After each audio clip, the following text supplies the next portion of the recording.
म्हणून लाडक्या बहिणींची काळजी घ्यायला आम्ही समर्थ आहोत आणि बहिणींची ओवाळणी नियमित मिळणार, ती वाढत राहणार, कमी होणार नाही शतकांची आणि कुठली योजना बंद होणार नाही, नव्या योजना सुरू होतील। म्हणून आम्ही लाडक्या बहिणींना निवडणुकीमध्ये नोव्हेंबरमध्ये आचारसंहिता लागेल, ऑक्टोबरमध्ये लागली ना, ऑक्टोबरमध्ये आचारसंहिता लागेल आणि पुन्हा विरोधी पक्ष, तुम्ही लोक बोलत नाही, तुमचं कोणावर वैयक्तिक घेऊ नका व्यक्तिशा, निवडणुकीच्या आचारसंहितेमध्ये ही योजना बंद करा म्हणून निवडणूक आयोगाकडे तक्रार करतील आणि त्याचा असा बबडा करतील की योजना बंद झाली।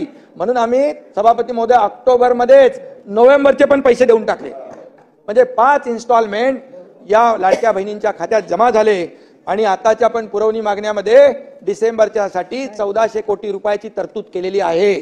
त्यामुळे ही योजना बंद होणार नाही, माझ्या एकाही पात्र लाडक्या बहिणीच्या खात्यात जाणारे पैसे बंद होणार नाहीत, हा त्या त्यांच्या लाडक्या भावाचा शब्द आहे ना, शब्द आहे। आणि म्हणून लाडकी बहीण या ठिकाणी लाडक्या बहिणीने देखील सावत्र भावानं बरोबर ओळखलं आणि योजना सुरू केली आणि त्याला विरोधकांनी एवढी टीका केली, कोर्टात गेले, हायकोर्टाने त्यांना चपरात गेली, हायकोर्टाने पळवलं। आता नागपूर इकडे कोर्टात कोणीतरी गेले, ते देखील कोर्ट लाडक्या बहिणींच्या बाजूने उभं राहील आणि म्हणून पैसे मिळणार नाहीत असा आरोप करणारे लोक, पैसे पहिला हप्ता गेल्यानंतर सभापती महोदया म्हणाले आता लवकर पैसे काढून घ्या नाही तर सरकार काढून घेईल। सरकार हे देणार आहे, हे घेणारं सरकार नाही, हे थापा मारणारं सरकार नाही, हे देणारं सरकार आहे। दोन्ही हाताने आम्ही दिले पैसे, दिले 5 इन्स्टॉलमेंट, परब साहेब 5 हप्ते आम्ही त्याच्यात भरले निवडणुकीमध्ये पण,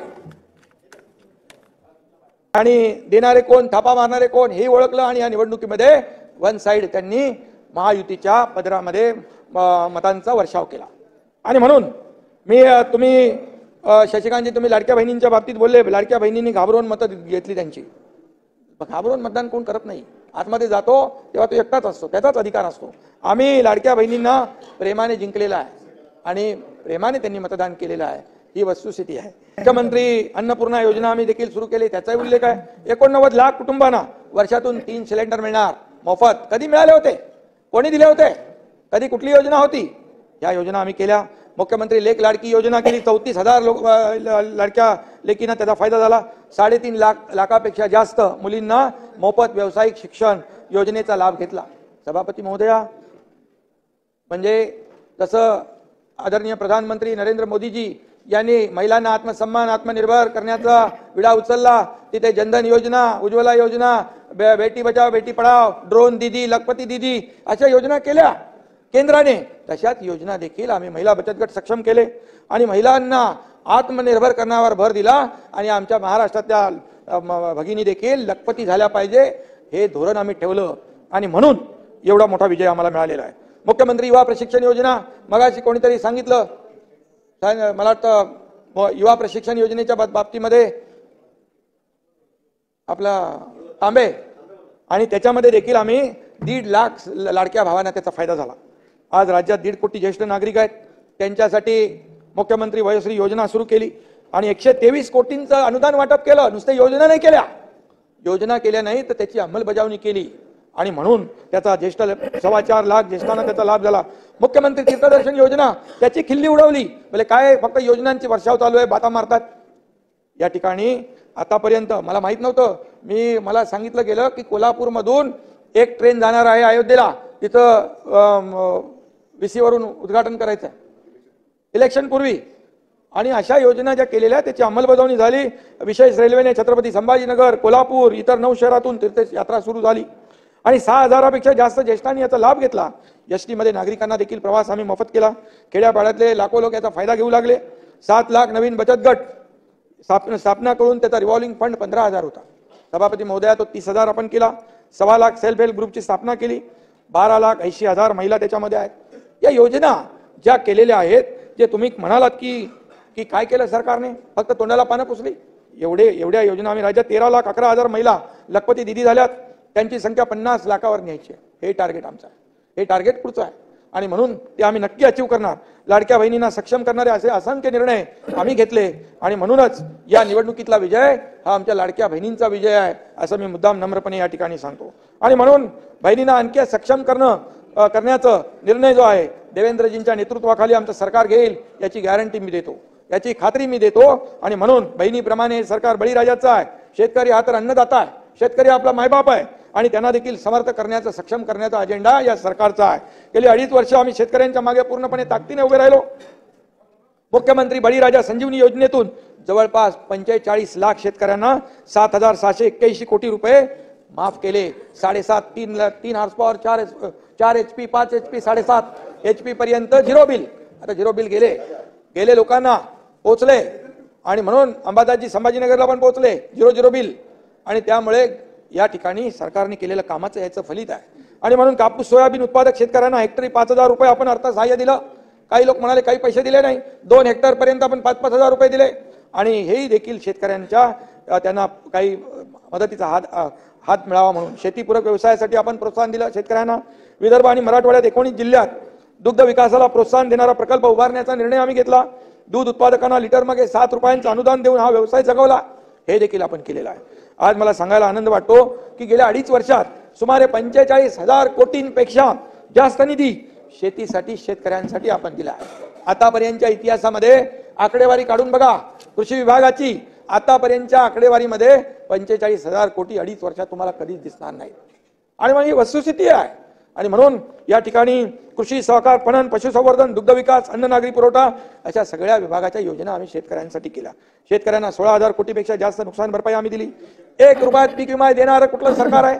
1 रुपयात पीक विमा योजना देणारं हे आपलं महाराष्ट्र सरकार आहे। त्याचबरोबर 12,000 रुपये त्यांना वर्षाला मिळतात, 6,000 रुपये प्रधानमंत्री देतात। कुठल्या सरकारने 6,000 रुपये आपले टाकले? आपल्या सरकारने 6,000 रुपये आणखी टाकले, 12,000 रुपये त्यांना वर्षाला शेतकऱ्यांना मिळू लागले। आणि म्हणून याचबरोबर काजू, संत्री, हळद अशा उत्पादनांवर प्रक्रिया केंद्र आपण सुरू केली। विविध शेतमालांच्या मूल्य साखळ्या विकसित करून शेतकऱ्याला आम्ही मजबूत करतोय, शेतकऱ्याला सक्षम करतोय। शेतकऱ्याला वाऱ्यावर आम्ही सोडणार नाही, शेतकऱ्याला मागेल त्याला शेततळ, मागेल त्याला सोलर पंप ही योजना आपण सुरू केलेली आहे। दिवसा वीज देण्याचा प्रयत्न देखील आपल्या सरकारचा आहे। आणि म्हणून शेतकऱ्याला कधी वाऱ्यावर सोडलं नाही, तोंडाला पानं पुसली नाहीत। बळीराजाच्या प्रगतीसाठी हे सरकार कटिबद्ध होतं आणि आताही पुढे पण कटिबद्ध राहील। आणि त्याचबरोबर जिथे आत्महत्याग्रस्त जिल्ह्यांमध्ये आत्महत्या होणं हे दुर्दैवी आहे, हे मनाला वेदना देणार आहे, दुःख देणार आहे। आणि म्हणून त्या जिल्ह्यामध्ये सिंचन क्षमता निर्माण करण्याचं काम आम्ही करतोय। वैनगंगा, नळगंगा, नारपार, गिरणा, दमनगंगा, वैतरणा, गोदावरी, दमनगंगा, एकदरे, गोदावरी अशा 3 महत्वाच्या नदी जोड योजनांना आपण गती देऊन महाराष्ट्र दुष्काळ मुक्त करतोय। आणि मराठवाडा वॉटर ग्रीड जे मगाशी मी म्हणालो ते आपण 2014ला सुरू केलं आणि 2019ला दुर्दैवाने बंद पाडलं आणि म्हणून ते देखील आम्ही पुन्हा सुरू करतोय। आणि वैनगंगा, नळगंगा नदी जोड प्रकल्पासाठी 88,000 कोटीच्या खर्चाला मान्यता देण्यात आलेली आहे।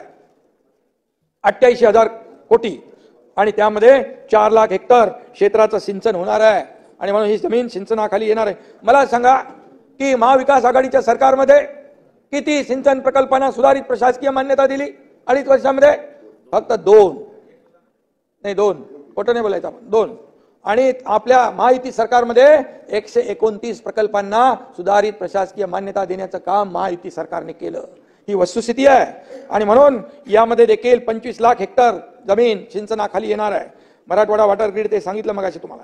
आणि म्हणून मराठवाड्याची दुष्काळवाडा ही ओळख जी आहे ही पुसून टाकण्याचं काम महायुती सरकार या पुढच्या काळामध्ये केल्याशिवाय राहणार नाही, हे आमचं टार्गेट आहे, हे आमचं टार्गेट आहे। आणि म्हणून राज्याची अर्थव्यवस्था $1 ट्रिलियन कशी होणार? जसं देशाची $5 ट्रिलियन इकॉनॉमी झाली पाहिजे, देशाला आर्थिक समाज सत्तेकडे नेण्याचं काम आदरणीय प्रधानमंत्री मोदीजी करतायत।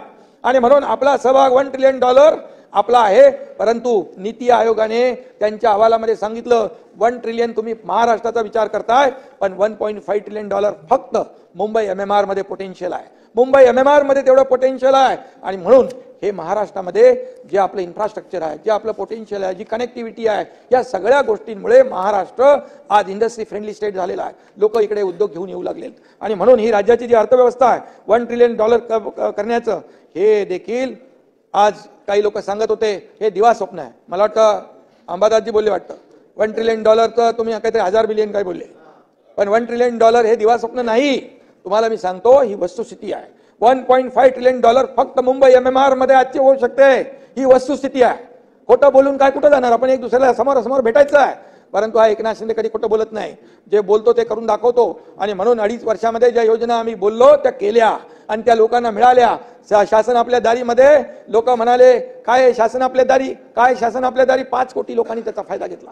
बाळासाहेब सांगायचे कार्यकर्ता घरात नाही लोकांच्या दारात शोभून दिसतो, त्याप्रमाणे आम्ही लोकांच्या दारात गेलो आणि 5 कोटी लोकांना त्याचा फायदा मिळाला. आणि म्हणून ही बघा तुम्हाला सांगतो, आणि म्हणून या गेल्या 2.5 वर्षात महाराष्ट्र हे देशात सर्वाधिक थेट परकीय गुंतवणुकीत प्रथम क्रमांकाचं राज्य झालेलं आहे.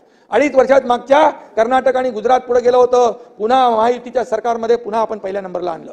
आणि म्हणून याचा अभिमान तुम्हालाही पाहिजे. शेवटी महाराष्ट्र आपलं राज्य आहे, सत्ताधारी असू दे विरोधी पक्ष असू दे, पण शेवटी राज्य आपलं आहे आणि राज्य आपलं पुढे गेलं पाहिजे याची ही भावना प्रत्येकाची, तुमची असली पाहिजे, आमची असली पाहिजे. शेवटी सत्ताधारी आणि विरोधी पक्ष देखील असला पाहिजे. विरोधी पक्षाने जिथं सरकार कुठे चुकेल, कुठे त्रुटी राहील, नक्की तुम्ही सूचना करा, नक्की तुम्ही त्याच्यावर आक्षेप घ्या. परंतु जे चांगलं काम जेव्हा सरकार करत असतं तेव्हा आपण चांगल्याला चांगलं म्हणण्याची आपल्याला सवय असली पाहिजे, तेवढं मोठं मन असलं पाहिजे. आणि म्हणून आज एकूण मगाशी सांगितलं मी 52% गुंतवणूक आपल्या महाराष्ट्रात झाली आहे. रोजगार निर्मितीमध्ये देखील महाराष्ट्र नंबर 1ला आहे. आज आपण 10 लाख नोकऱ्यांचं टार्गेट ठेवलं. आज जर्मनी सारख्या देशामध्ये देखील जे काही विविध सेक्टरमध्ये मनुष्यबळ पाहिजे त्यांच्याबरोबर आपल्या सरकारने एमओयू केलाय. 4 लाख लोकांचा एमओयू केलाय, त्यातले 10,000 लोक आता कामाला मागितलेले आहेत. त्यामुळे हे देखील आपल्याला सांगतो मी, नीती आयोगाचं मगाशी मी आपल्याला सांगितलेलं आहे. आणि म्हणून MMR क्षेत्राला जागतिक आर्थिक केंद्र बनवण्यासाठी आपण सुरुवात केलेली आहे. त्याच्यामध्ये आपले योगदान आवश्यक आहे.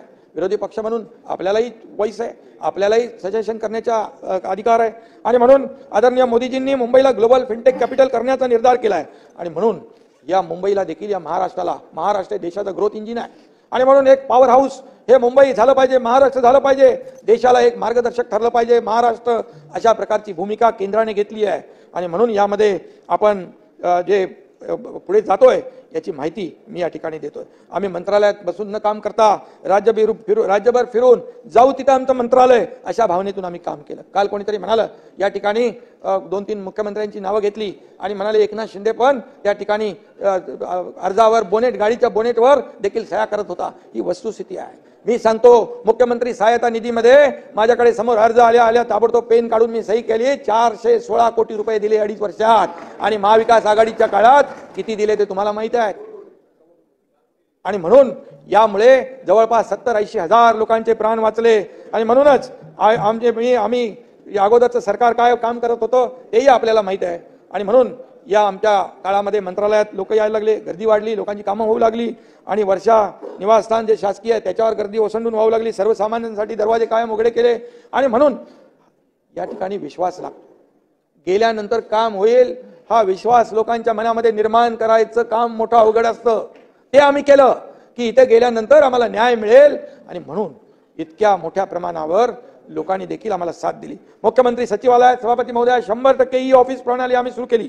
शासन आपल्या दारी सारखं मगाशी सांगितलं मी, त्याला शासन आपल्या दारी याला आंतरराष्ट्रीय दर्जाचा स्कॉच पुरस्कार मिळाला आपल्या महाराष्ट्राला.